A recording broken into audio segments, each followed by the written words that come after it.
सो mostly जो buildings होती थी ये इसलिए ऐसे बनाई जाती थी so that more and more light enters into the building and to give the building a sense of height. उसके अलावा अगर आप देखोगे there are lot of details, यहाँ पे देखो कैसी डिटेल्स है। पॉइंटेड आर्चेस इसमें यूज होते थे, रिब्ड वॉल्स यूज होते थे, फ्लाइंग बट्रेसेस इसमें होते थे। सो इन स्ट्रक्चरल एलिमेंट्स को मेन बिल्डिंग के साथ होल्ड करने के लिए फ्लाइंग बट्रेसेस यूज होते थे। इसके अंदर देखो कैसे फ्लोरल पैटर्न्स है, कितना इसको और डीपली डिवाइड किया गया है और इसमें भी स्टेन्ड ग्लास लगा हुआ है।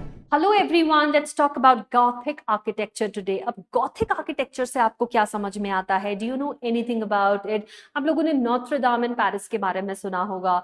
इन द रिसेंट ईयर्स वहां पे आग भी लगी थी, correct? So it was all over the news और उसका रेस्टोरेशन, रेनोवेशन जो है, काफी सारे प्रपोजल्स जो हैं, it was all over the news कि कैसे लोग उसको रेनोवेट करना चाह रहे हैं।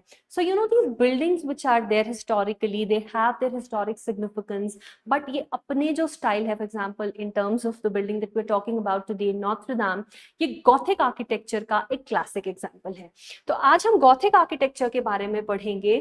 नोत्र दाम को आप अच्छे से देखिए, just look at the building that is happening, look at how if I draw a line, entirely what is happening on the left is happening on the right, ठीक है? तो एक बैलेंस है इसमें, एक सिमेट्री है इसमें, ठीक है? उसके अलावा अगर आप देखोगे there are lot of details, यहाँ पे देखो कैसी डिटेल्स है, ठीक है? Just look at what is happening here, look at the arches that are happening on the facade, okay? In addition to that you will see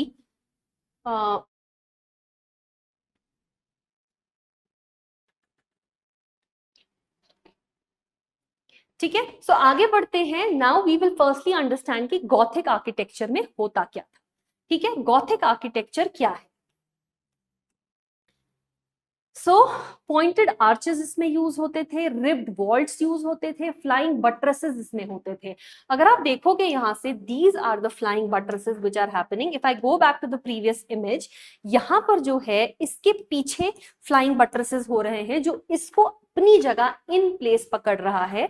सो एक structural member भी था ये, और उसके अलावा it was one of the major architectural elements in Gothic architecture, ठीक है? सो Gothic architecture अगर हमें डिफाइन करना है in words, it would be flying buttresses, it would be vaults, it would be ribbed walls and arches, ठीक है? It would also be balance and symmetry, ठीक है जी? पर्पस क्या था? Design to create height and light within the church building. So mostly जो buildings होती थी ये इसलिए ऐसे बनाई जाती थी so that more and more light enters into the building and to give the building a sense of height, ठीक है? 12th to 16th सेंचुरी में फ्रांस से ओरिजिनेट हुआ गॉथिक आर्किटेक्चर, ठीक है? देखो, look what is happening again, let's look at this photo, there is symmetry, ठीक है? Flying buttresses are happening on this side, these are the pointed arches which are happening, inside there are vaults, and there is something called a rose window which the Notre Dame is famous for, ठीक है? अब अगर हम इन्हीं चीजों को आगे Notre दाम में लेके जाएं तो just look at this photo here, see what is happening, what part is this?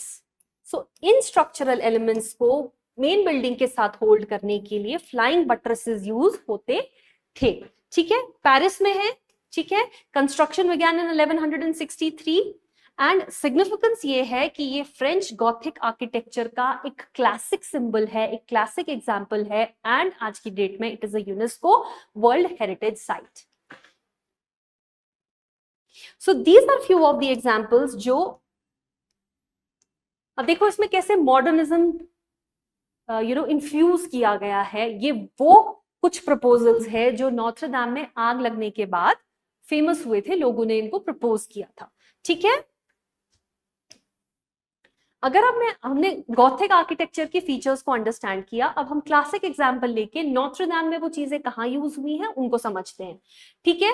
Facade has 3 large portals, the gallery of king and a central rose window, जैसा मैंने आपको दिखाया, हम आगे भी फोटोज में देखेंगे। इंटीरियर की अगर मैं बात करूं, just look at the interior photo, यहाँ पे क्या हो रहा है? तो this is a vaulted ceiling which is happening, ठीक है? सो रिब्ड वॉल्स कहते थे इनको, and stunning stained glass windows इसका अलग से फीचर था। तो अगर आप ग्लास देखोगे, so it is all stained glass. तो जब ये बिल्डिंग में लाइट अलाउ करता था तो काफी फिल्टर होके लाइट और कलर्ड लाइट और अंदर जो पैटर्न्स बनते थे दे वर वेरी ब्यूटिफुल। ठीक है, फ्लाइंग बट्रेसेस मैंने आपको ऑलरेडी फोटो दिखा चुकी हूँ। Iconic support structures critical to the cathedral's design. ठीक है जी। सो अगर हम इस फोटो को देखें ध्यान से, so these are the flying buttresses which are happening. ठीक है, these are the pointed arches which are happening. Okay, again the flying buttresses can be seen here in the picture through another angle. Rose window की अगर मैं बात करूं तो Notre Dame is known for the magnificent rose window. यहां पर again it is a round window which is happening. ठीक है, इसके अंदर देखो कैसे फ्लोरल पैटर्न्स है, कितना इसको और डीपली डिवाइड किया गया है और इसमें भी स्टेन्ड ग्लास लगा हुआ है। ठीक है जी। 3 मैसिव रोज विंडोज है नॉत्र डैम में। Okay, the one on the south is the largest. ठीक है जी। Masterpieces of medieval stained glass depicting biblical scene. So इसमें stained glass यूज हुआ है और जो लाइट वो अंदर अलाउ करता था उसकी वजह से interiors would be more beautiful. ठीक है, so here are more images for you of the rose window from various angles. कुछ अंदर से कैसा दिख रहा है rose window, ठीक है, and how the glass is stained. Look at the detailing there is inside of the rose window. तो अगर आप देखोगे कि ये सारी डिटेल्स जो है धीरे धीरे जैसे जैसे आर्किटेक्चर मॉडर्न होता गया, वी शन्ड ऑल दीज डिटेल्स। अगर अब इसके हिस्टोरिक और कल्चरल इम्पैक्ट की बात मैं करूं, ठीक है, गॉथिक कैथेड्रल्स अक्रॉस यूरोप जो है वो इन्फ्लुएंस हुए नॉत्र डैम से। ठीक है, सो सिमिलर लाइंस पर आपको बहुत सारे कैथेड्रल्स यूरोप में मिलेंगे। ठीक है, रेस्टोरेशन जो है अभी भी चल रहे हैं आफ्टर द 2019 फायर जो हुई थी, जिसपे मैंने आपको ऑलरेडी बताया कि कैसे लोगों ने प्रपोजल्स वगैरह भी दिए थे। तो इसका जो रूफ था वो काफी हद तक डैमेज हो गया था in that fire, and that is why the proposals showed a redesigned roof. ठीक है, so these are few of the current pictures, like अभी कैसे वहां पे renovation चल रहा है and how they are trying to restore it to its formal glory. चलिए खत्म करते हैं इसको। It continues to be a symbol of Gothic architecture and French heritage. इसका restoration ensure करता है कि ये future generation के लिए भी inspiration बना रहे, and that is why it is essential for us to save our heritage so that what we have enjoyed, our future generation gets to enjoy that as well.